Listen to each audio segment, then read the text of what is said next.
संविधान से इंडिया शब्द हटाने की योजना केंद्र सरकार पेश कर सकती है विधेयक, सूत्रों के हवाले से खबर।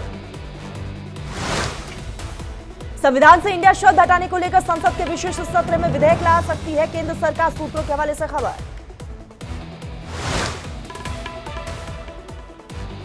G20 के निमंत्रण पत्र पर INT इंडिया की जगह भारत लिखे जाने पर सियासत तेज, कांग्रेस ने उठाए सवाल।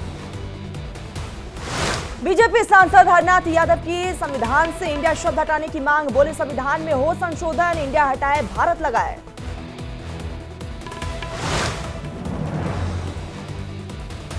इंडिया शब्द की जगह भारत का इस्तेमाल करने पर बोले आरएसएस प्रमुख मोहन भागवत, कहा भाषा कोई भी हो नाम एक ही रहता है, हमारे देश का नाम सदियों से भारत रहा है। देश के 6 राज्यों के साथ विधानसभा सीटों पर उपचुनाव के लिए वोटिंग जारी, 8 को आएंगे परिणाम।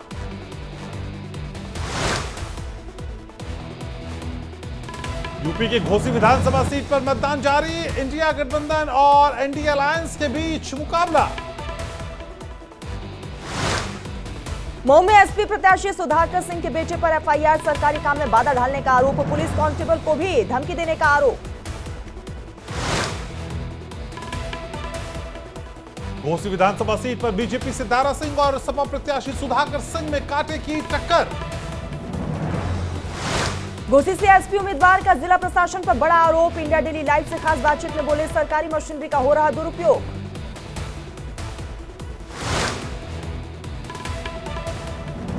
घोसी उपचुनाव को लेकर अखिलेश ने ट्वीट कर प्रशासन पर लगाया आरोप, कहा सरकारी तंत्र भी बीजेपी के साथ, चुनाव आयोग इसका संज्ञान ले। उत्तराखंड के बागेश्वर विधानसभा सीट पर भी मतदान जारी, विधायक चंदन सिंह के निधन के बाद से खाली हुई थी सीट, 8 को आएंगे परिणाम।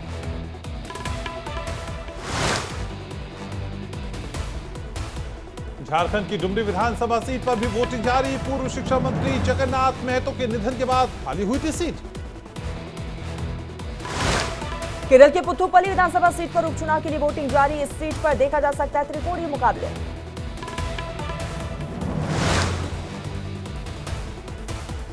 केरल में यूडीएफ के कांग्रेस उम्मीदवार चांदी ओमान ने अपना वोट डाला, पुथुपल्ली उपचुनाव के लिए डाले जगह वोट।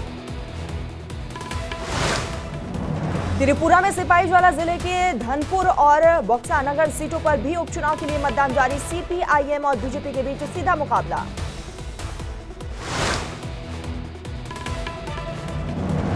मध्य प्रदेश में अमित शाह का चुनावी शंखनाद, जन आशीर्वाद यात्रा में होंगे शामिल, श्योपुर मंडला में यात्रा को दिखाएंगे हरी झंडी। जबलपुर पहुंचने पर गृह मंत्री अमित शाह का स्वागत, सीएम शिवराज सिंह चौहान ने किया स्वागत।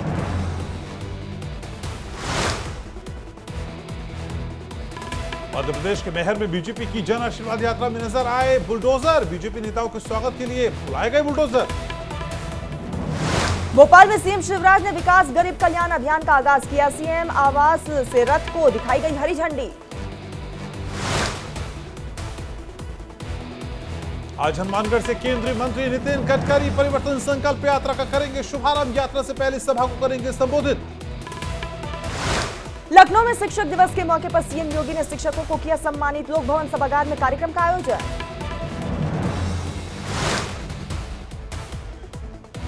शिक्षक दिवस में बोले सीएम योगी आदित्यनाथ, कहा खोखले शिक्षकों के लिए प्रदेश में नहीं है जगह।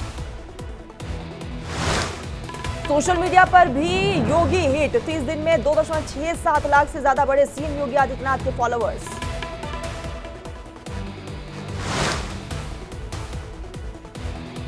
सोशल मीडिया साइट एक्स यानी कि ट्विटर की ओर से जारी किए गए आंकड़ों में सीएम योगी के बड़े सबसे ज्यादा फॉलोअर्स, पीएम मोदी के बाद जो दूसरा नाम है वो यूपी के सीएम योगी आदित्यनाथ का ही है। पीएम मोदी से आज मिलेंगे सीएम योगी आदित्यनाथ, राम मंदिर के उद्घाटन को लेकर पीएम मोदी को न्यौता देंगे सीएम योगी।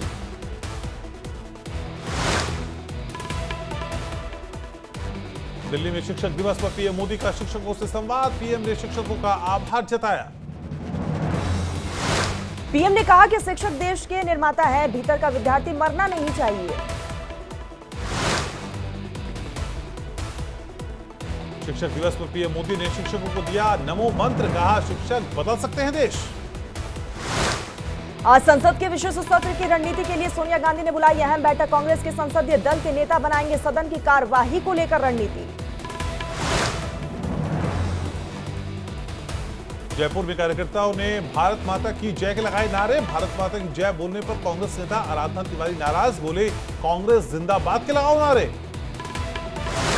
शिक्षक दिवस से पहले टीचरों को नीतीश सरकार का बड़ा तोहफा। सरकारी स्कूलों की छुट्टियों के कटौती का फैसला सीएम नीतीश ने वापस लिया। शिक्षा विभाग के अपर मुख्य सचिव के पाठक ने फैसला लिया। पटना यूनिवर्सिटी में समारोह के दौरान सीएम नीतीश का फिसला पैर। उद्घाटन के दौरान सीएम नीतीश का पैर फिसला। तमिलनाडु सरकार में मंत्री उदयनिधि के आवास के बाहर बढ़ाई गई सुरक्षा। सनातन धर्म पर बयान देने के बाद उन्हें जान से मारने की मिल रही धमकी। उदयनिधि के सनातन वाले बयान पर बड़ा बवाल। परमहंस आचार्य ने उदयनिधि का सिर कलम करने पर 10 करोड़ का इनाम देने की घोषणा की। उदयनिधि पर परमहंस आचार्य के बयान के बाद तमिलनाडु में प्रदर्शन। स्टैलिन समर्थकों ने परमहंस आचार्य का पुतला फूंका।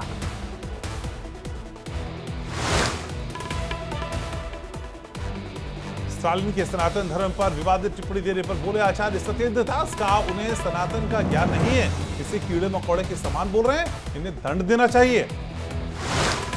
उदयनिधि स्टैलिन के बयान पर नरोत्तम मिश्रा का पलटवार, कहा कि ये सब टूटे टूटे गैंग के समर्थक हैं लोग, यही इनका छिपा हुआ उद्देश्य है।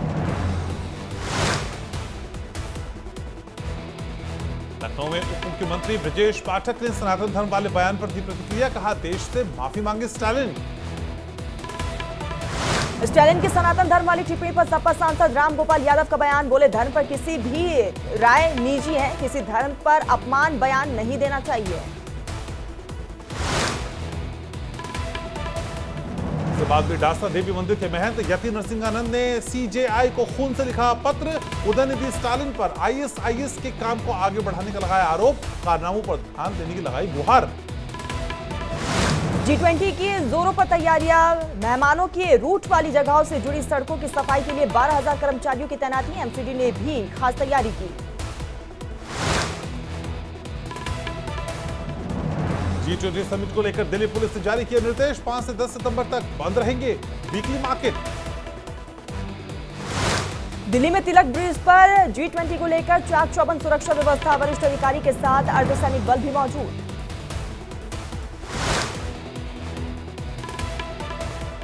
दिल्ली के सीएम केजरीवाल और एलजी विनय कुमार सक्सेना ने इलेक्ट्रिक बसेस को दिखाई हरी झंडी। डीटीसी के बेड़े में शामिल हुई 400 इलेक्ट्रिक बसेस।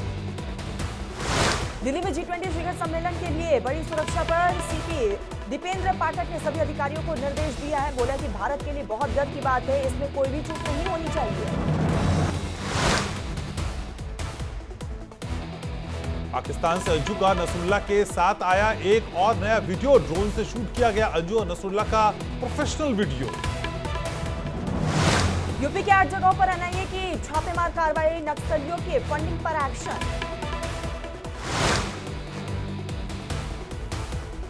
यूपी के शामली में युवक को लाठी से मारकर किया अधमरा। खेत की भेड़ काटने पर दबंगों ने पीटा। पुलिस ने आरोपियों के खिलाफ दर्ज की एफआईआर। वीडियो हुआ वायरल।